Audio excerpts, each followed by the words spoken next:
Saludos, mi nombre es Jorge Giovanetti Torres, catedrático del Departamento de Sociología y Antropología de la Universidad de Puerto Rico, eh, y estoy con ustedes para hablar sobre el tema de las inmigraciones en el Caribe, en el periodo del siglo XIX y siglo XX, que es el tema que he investigado por mucho tiempo. Quizás a grosso modo uno podría distinguir dos, dos periodos de movilidad y de migración en el Caribe en estos dos siglos, de nuevo, de una manera bien general. Primero son las migraciones que se caracterizan por haber ocurrido luego de la emancipación de la esclavitud en el siglo XIX en el Caribe británico. Una de las cosas que detona el final de la esclavitud en el Caribe británico en el 1938 y posteriormente en el Caribe francés en el 1948 es que, como ha argumentado el historiador y geógrafo Bonham Richardson, la gente decidió moverse y emigrar como una opción de libertad, es decir, moverse a otras islas en el Caribe, y el Caribe siendo la región que es, ¿no?, compuesta de varias islas de diferentes tamaños con diferentes economías, se prestaba mucho para esa movilidad. Varias de las tendencias que se pueden mostrar a partir de esos años es la migración de las islas de Barlovento y Sotavento entre ellas mismas, pero también movimientos hacia el sur, particularmente hacia Guyana y hacia Trinidad, en esos siglos, en ese siglo XIX, a partir del 1938 al 48, al 58 y hasta los 60. O sea que ahí se da un movimiento en esa parte del Caribe oriental que es importante reconocer que estaba pasando. Luego de eso, varias décadas más tarde, estaríamos ya hablando de alrededor de 1870, 1880, la tendencia migratoria empieza a moverse hacia el oeste en el Caribe, por diferentes razones. El desarrollo particular de agroindustria en América Central, el cultivo de banana, pero también infraestructura, entiéndase la construcción de ferrocarriles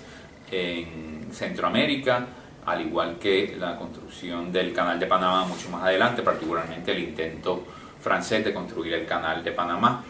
Y esto significó que a partir de los años 1870-1880, mucha gente de las islas de Barbados, Granada, Santa Lucía, San Vicente,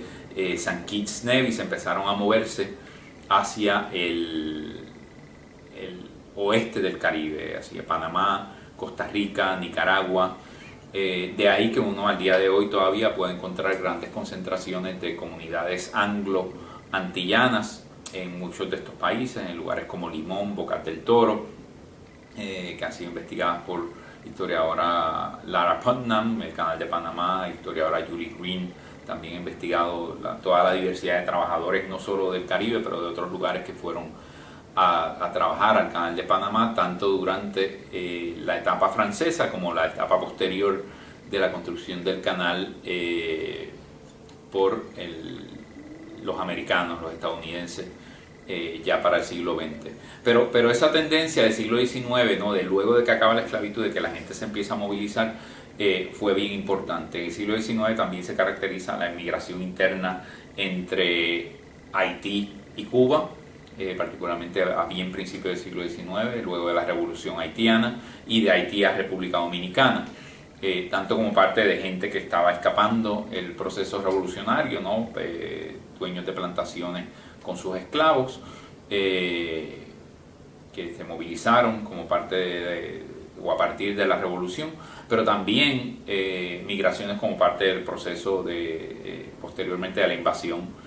haitiana a la República Dominicana, 1822 al 44, si mal no recuerdo. O sea que básicamente estamos hablando de que a mí me gusta llamar el siglo XIX como un siglo que estaba desestabilizado, porque políticamente había muchos cambios, está cambiando la región según se conocía, la esclavitud deja de ser o empieza a ser algo que está colapsando, y empieza a moverse la gente no se podía estar quieta, por decirlo de alguna manera, empieza a moverse. A finales del siglo XIX, ¿no? También hay una tendencia de las islas de Barlovento y Sotavento hacia República Dominicana, donde, y esto se vincula con otra migración, donde la industria azucarera se estaba desarrollando en los años 1870 y 80, pero interesantemente por influencia cubana, ¿no? Porque muchos de los cubanos, luego de la guerra de independencia que comienza en 1868, se movilizaron hacia otros lugares, incluyendo República Dominicana. Uno de los primeros ingenios centrales en República Dominicana surge en esa época por cubanos, y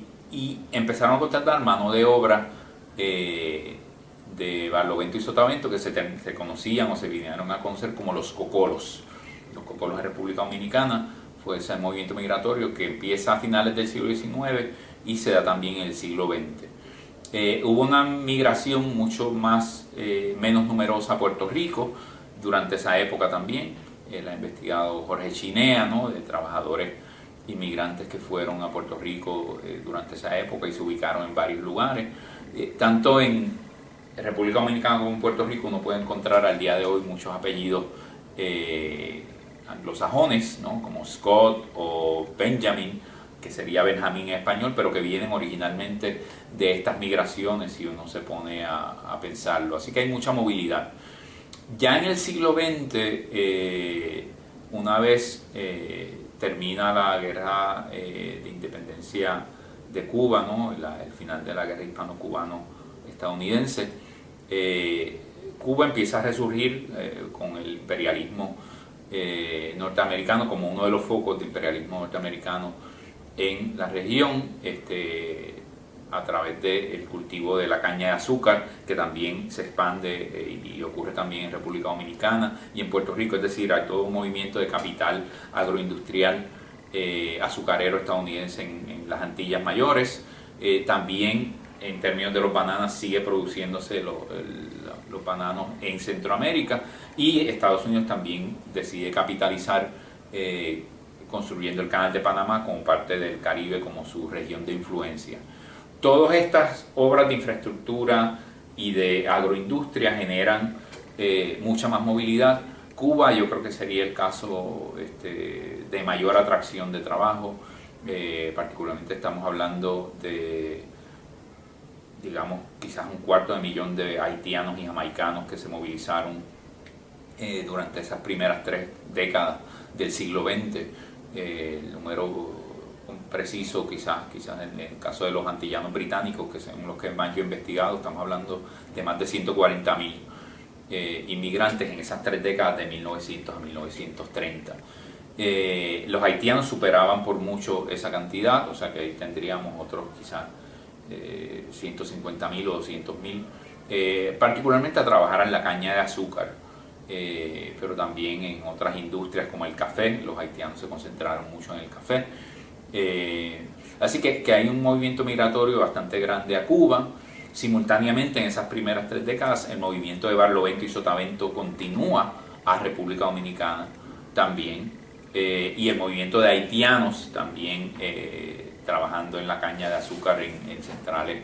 en San Pedro de Macorís también ocurre. En Puerto Rico esto ocurre ya con menos escala, ya básicamente los movimientos del siglo XIX de Barlovento y Sotavento que documenta Chinea no se dan tanto en el siglo XX, o se dan a mucho menor escala que las dimensiones de República Dominicana y las dimensiones de Cuba, que realmente es un lugar que está recibiendo inmigrantes de todos lados del mundo. Los españoles eran el grupo más significativo, pero internamente del Caribe los haitianos y los jamaicanos eran el grupo principal.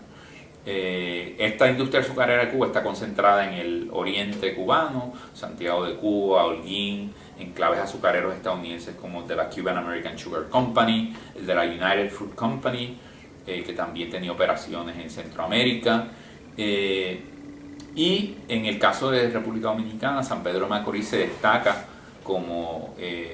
un lugar con muchos centrales azucareros en un solo pueblo y una concentración de población extranjera grandísima. Era uno de los lugares con mayor concentración de población extranjera en República Dominicana. Así que esa movilidad se da, los inmigrantes siguen yendo a Centroamérica, también a las plantaciones de bananas durante esas primeras 3 décadas. Hay otros movimientos interesantísimos también que se pueden considerar, por ejemplo, durante esta transición del siglo XIX al siglo XX, como sería el movimiento de gente de Barbados hasta Brasil, que uno diría que está muy lejos, pero los barbadenses fueron a Brasil, alguna gente fueron hasta Venezuela, pero también los jamaicanos para 1900 se fueron moviendo de Jamaica a cruzar el istmo, todavía el canal no está construido, para construir el ferrocarril de Guayaquil a Quito, y ese es un movimiento que no ha sido investigado lo suficiente. Y los puertorriqueños terminaron también en Hawái, inmigrando también para esta época de 1900, del año 1900. De manera que en ese sentido el Caribe se estaba moviendo internamente, hay mucha circulación de personas internas, pero también hacia el exterior, y esto incluye también Estados Unidos, donde había una migración hacia el norte, ¿no? Ya para los años 30, ¿no?, el desarrollo de políticas nativistas y nacionalistas en muchos de estos países, particularmente en lugares como Cuba, en República Dominicana, al igual que la contracción económica y los retos para la economía, la depresión, causan un descenso dramático en el movimiento migratorio. Básicamente la gente deja de moverse internamente a los destinos usuales, que eran de los 30, que eran Cuba y República Dominicana, particularmente la gente del Caribe inglés, del Caribe británico, y empiezan a buscar otras opciones fuera del Caribe. Ya para los años 40 el movimiento empieza a ser hacia las metrópolis, particularmente Estados Unidos. Se incrementa el movimiento a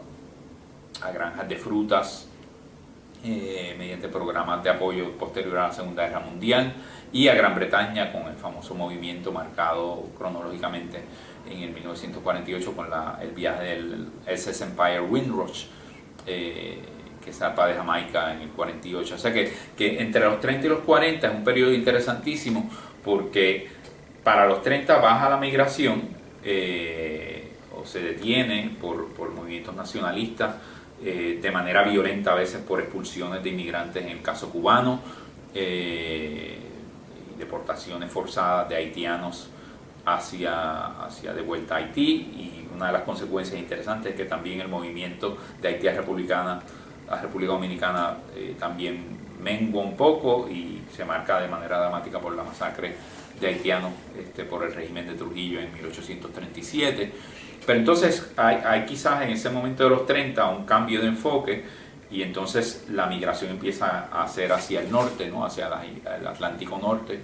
a lugares como Estados Unidos y como Europa, y de ahí, ¿no?, un poco llegamos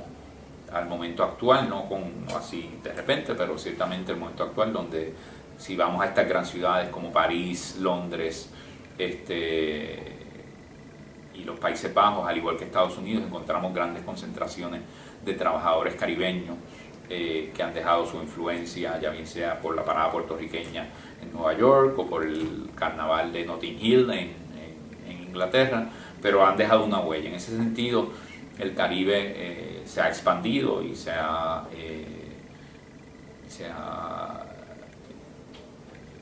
tenido una presencia